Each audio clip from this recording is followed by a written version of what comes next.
भगिनी भातृगण सम्माननीय गुरुजन एवं विश्वर समस्त सृष्टि या पूर्व किछिटा कहवाई निर्देश जो अच्छी से किछिटा कहबी एवं किछिटा किसी आम तो शुणी सारीचे किंतु तथापि आज युव दिवस मु विशेष धन्यवाद दूची कारण युगुड़िक स्कूल कॉलेज में होने मत सन्देह से वैसा आसिक कहले स्कूल कलु कि आम स्कूल कॉलेज में होना युव दिवस युवा विवेकानंद कौन कही युव मान प्रतिष्ठित भारत में नहेले तेना देश ताने बंची रही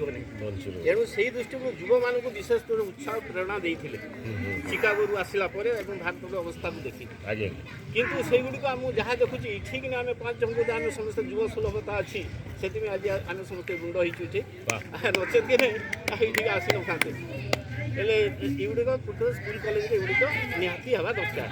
आउ से कहीं युवा मान को से कहीं प्रेरणा देते कथा बुझेवा कथा से जहाँ भी हो जिते बड़े आम भारत देशर जहाँ किसी घटना अनेक परिवार जो भारत को आसा अनेक परिवार ये जहाँ कि लिखि जागुड़िक तमाने एमती आमर भारत बाहर एमती तार कुप्रभाव पड़ी कहले न सर एणु ये कुप्रभाव गुड़िक जो पड़ी भारत को अति हीन दृष्टि समस्त देखते युगुड़िक अति अस्पृश्य जाति युगुड़िक अति नीच युगुड़िक अति हीन युगुड़िक खाली कुसंस्कारग्रस्त एमती मन समस्त कल्पना एणु ये जो कल्पना थिला सेते बेले ये कल्पना को दूर विवेकानंद से बाहर को जाइए सब शुणी जे भारत गोटे बड़ सुजोग है से विवाह निश्चय जाइए चिकागो एणु चिकागो से गुड़िक समस्त जो मन भर जो सन्धा था सब बाहर कर दिए एणु से भाई भौणी तो गोटे जहाँ भी हो ये जो कुसंस्कार गुड़िक भारत जो जहाँ थिला ताकू जो दूरीभूत करदे से नमस्या एवं समस्त आग्रह उदाहरण स्वरूप केते कुसंस्कार कथा मुझे आ से कौन कही कहीं जन परिवार जो आज कौन रथ जात्रा पुरी से कौन कले पुरी जड़े रथ टाणला बेलू गोटे खसी पड़ी मरी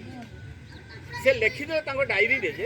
जे हिंदू लोक मैंने रथ यात्रा गोटे मनीष को बलि दियंती से अन्य बलि देखिए लिखिदे डायरी से चारिड़े प्रचार हो जो यात्रा होती से गोटे मनीष को से बलि दियंती दैवात एवं खसी पड़ी मरी जाऊँगा भी से यहाँ तापर आउ गोटे दिन आसला भारत सब देखले सब लिखिदे गोटे जे हिंदू गुड़ी अति अस्पृश्य से गोटे गछ सब सका जो काठी कसला जो आम दात घसुचे से दात घसती एवं से कौन कर गोटे गोटे गछ आणिक दांतर सब घसती अति कुसंस्कार तापर से कौन एत राति न शुईक राति 4 सब अति शीतल पानी से गाधती ये गुड़िक जिते ये जिन तत्व से जाना से पूजा पाठ कले कौन कि धूप दीप दे प्रसाद जड़ मुक्ति से एमती अनेक गुड़े भारत अनेक जिनस से बुझी ना ये करना से गुड़ प्रचार प्रसार होता चारिड़े ताना आम भारत जो समस्त गोटे खराब यही समय विवेकानंद जाइए बुझे इठी जो गला रथ यात्रा से एक्सप्लेन करते आम गोटे कार फेस्टिवल दैवात गोटे एक्सीडेंट हो से मरी से दि जाए प्रभु का ये जो दांत जो कहुच्छी दांत काठी जहाँ दांत शक्त हुए एवं दांत सफा हुए कहती मैंने हिंदू गुड़िया पानी आनिक तार शौच कर कहीं घसती पेपर व्यवहार करती से गुड़िया कौन तार अपराध से बुझे देते जो पंचभूत खाद्य आम दियो जो अच्छी जड़ मूर्ति से जड़ जमी गोटे तारटे अच्छी तार इलेक्ट्रिक करंट जना पड़ना से जड़ मूर्ति प्रति गोटे कहीं तार प्रतिमूर्ति नापी तार सहित संपर्क गोटे जड़ मूर्ति रखाई एवं से जड़ मूर्ति जो पंचभूत खाद्य दिया आम नाकरे 5 प्रकार खाद्य अच्छी ना हजम हुआ मुखर सॉलिड खाऊँ नाक बाटे आम पा पीऊँ एवं जड़ पदार्थ पानी द्वारा पानी हुए नाक द्वारा पवन द्वारा खाऊँ पवन द्वारा से बाष्पर परिणत हुए एवं कान में शब्द नहीं आखिरे आलोक खाऊँ आलोक द्वारा आलोक परिणत हुए एवं कान द्वारा शब्द कर शब्द खाद्य परिणत तेरे जो हजम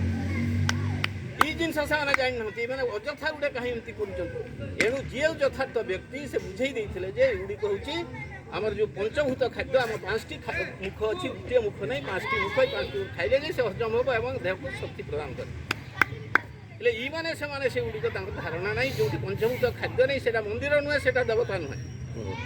ସେ ପିଲା ଯେଉଁ ଦେବତାରେ ଏଇ 5ଟି ଭୂତ ଖାଦ୍ୟ ଦିଆ ହେଉନି ସେଗୁଡ଼ା ମନ୍ଦିର କି ଦେବତା ନୁହେଁ ଏଣୁ ଏଗୁଡ଼ିକ ସମ୍ପୂର୍ଣ୍ଣ ସେମାନେ ବୁଝିଗଲେ ଗୋଟେ ସମ୍ପୂର୍ଣ୍ଣ ବୈଜ୍ଞାନିକ ତତ୍ତ୍ୱରେ ଆଧାରିତ ଏମିତି ଗୋଟିଏ ପରେ ଗୋଟିଏ ଜିନିଷ ଭାରତର ଯେତେ ଜିନିଷ ବୁଝେଇଥିଲେ ଏଣୁ ସେ କି ନାହିଁ ତାଙ୍କୁ କି ନାହିଁ ସର୍ବଶ୍ରେଷ୍ଠ ରୂପେ ପୂଜିତ କରିଥିଲେ ଏବଂ ସମସ୍ତେ ଦିନ ପରେ 2 ଦିନ ସବୁଗୁଡ଼ିକ କ୍ଲିୟର 7 ଦିନ ତାଙ୍କୁ ସମୟ ନେଇଥିଲେ ଏଣୁ ସେ ବିଷୟରେ ଆଉ କହି ନାହିଁ ବହୁତ କିଛି ଲେଖା ତ ଅଛି ଏଡ଼େ ଏଡ଼େ ବହି ଏଣୁ କହାନି ଯେହେତୁ ଆଉ ଯୁବକ ଭାରତର ଦେଖାହେଲା ଯେ ଭାରତର ଯେଉଁ ଇ ଜିନିଷ ଗୁଡ଼ିକ ଯୁବ ସମାଜ ଭିତରେ ତାର ଯେ ପ୍ରଚଳନ ନୁହେଁ ମାନେ ଯଦି ସିଂହ ପରି ନ ହେବେ ଭାରତର ସଂସ୍କୃତି ଜାଗି ଉଠିବ ନାହିଁ ଭାରତର ଐତିହ୍ୟ ହେବ ନାହିଁ ଏବଂ ଭାରତ ଅତି ନିମ୍ନ ସ୍ତରକୁ ଏବଂ କ'ଣ ହେଉଛି ଇଂରେଜ ସରକାରମାନେ ତୋଳି ପାରିବେ ଏଣୁ ଏ ଦୃଷ୍ଟିକୋଣ ଭାରତ ସଂସ୍କାର ପାଇଁ ଯୁବ ସମାଜକୁ କେମିତି ଗଢ଼ି ଉଠେ ଏବଂ ସିଂହ ପରି ଯେମିତି ହେଇପାରିବ ଆଦର୍ଶ ସିଂହ ପରି ଗୋଟେ ମୂର୍ଖତା ନୁହେଁ ଏଣୁ ଯଥାର୍ଥ ସତ୍ୟ ଉପରେ ରକ୍ଷା କରି ଯେମିତି ସିଂହ ପରି ବଳ ସାହସ କରି ଯଥାର୍ଥ ଧର୍ମକୁ ବିକାଶ କରିବେ ଏଇଟା ହେଲା ତାଙ୍କର ଉଦ୍ଦେଶ୍ୟ ଥିଲା ଏଣୁ ତାହା ଆମେ ଅବଶ୍ୟ ସବୁ ନହେଲେ ବି ଯୁବ ଦିବସରେ ଏଗୁଡ଼ିକୁ ଆମେ ଆଲୋଚନା କରି ସମସ୍ତଙ୍କୁ ସକ୍ରିୟ କରିବା ଆଉ ସେ ଯାହା ବି ହେଉ ବର୍ତ୍ତମାନ ସେଇ କବିତାଟି